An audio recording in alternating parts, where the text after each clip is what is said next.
Assalamualaikum warahmatullahi wabarakatuh. Kami dari kelompok 5 ingin mempresentasikan tentang hasil kami. Perkenalkan, nama saya Arifah Nikmah.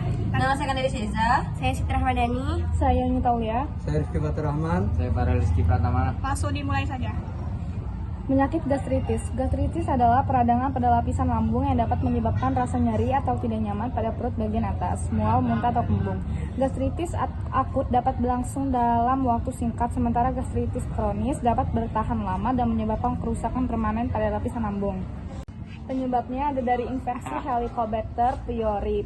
Bakteri ini merusak lapisan pelindung lambung dan menyebabkan peradangan. Yang kedua ada dari obat-obatan. Penggunaan jangka panjang obat antiinflamasi atau non-steroid seperti ibuprofen atau aspirin dapat merusak lapisan lambung. Yang ketiga, alkohol. Konsumsi alkohol berlebihan dapat menyebabkan iritasi dan peradangan pada lambung. Yang keempat ada stres fisik atau emosional. Stres berat seperti setelah cedera atau operasi besar dapat meningkatkan risiko gastritis. Yang terakhir ada penyakit autoimun.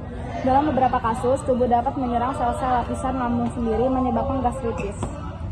Penanganannya antara lain adalah antibiotik jika disebabkan oleh infeksi H. pylori, obat penurun asam seperti omeprazol atau pantoprazol untuk mengurangi produksi asam lambung, antasida untuk menetralkan asam lambung dan meredakan gejala, menghindari alkohol, makanan pedas, makanan berlemak, dan NSAID. Perubahan gaya hidup seperti mengurangi stres dan makan lebih sering dalam porsi kecil. Teknologi 1. Endoskopi, alat dengan kamera kecil yang dimasukkan melalui mulut untuk melihat kondisi lambung secara langsung. 2. Tes H.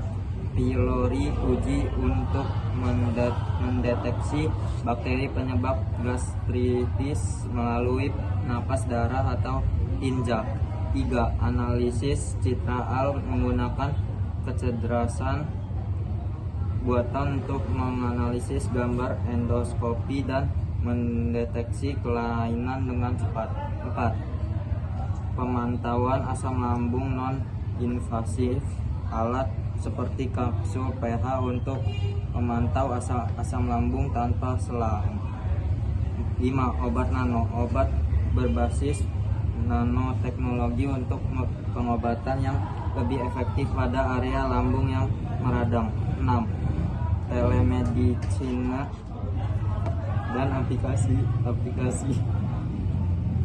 yang membantu pasien mengelola gejala, jadwal obat, dan konsultasi dengan dokter.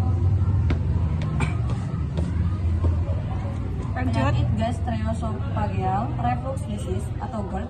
Penyakit GERD adalah kondisi kronis di mana asam lambung naik ke kerongkongan.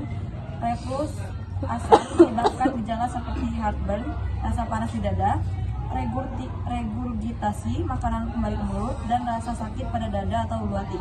GERD dapat merusak kerongkongan dan mempengaruhi kualitas hidup. Penyebab: disfungsi lower esophageal sphincter, SOLES, katup antara lambung dan kerongkongan yang tidak menutup dengan baik, memungkinkan asam lambung naik. Kelebihan berat badan atau obesitas yang meningkatkan tekanan pada perut dan mendorong asam lambung naik ke kerongkongan. Kehamilan yang menyebabkan peningkatan tekanan pada perut.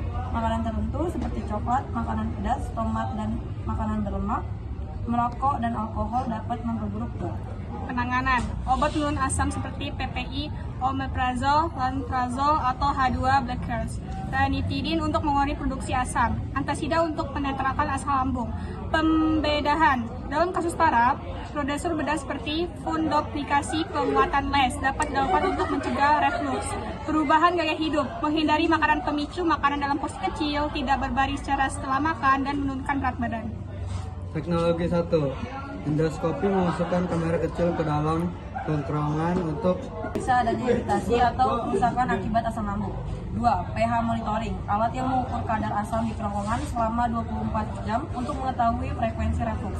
3. Manometri esofagus, tes untuk mengukur tekanan otot kerongkongan, membantu mendiagnosis kelemahan otot yang menyebabkan GERD.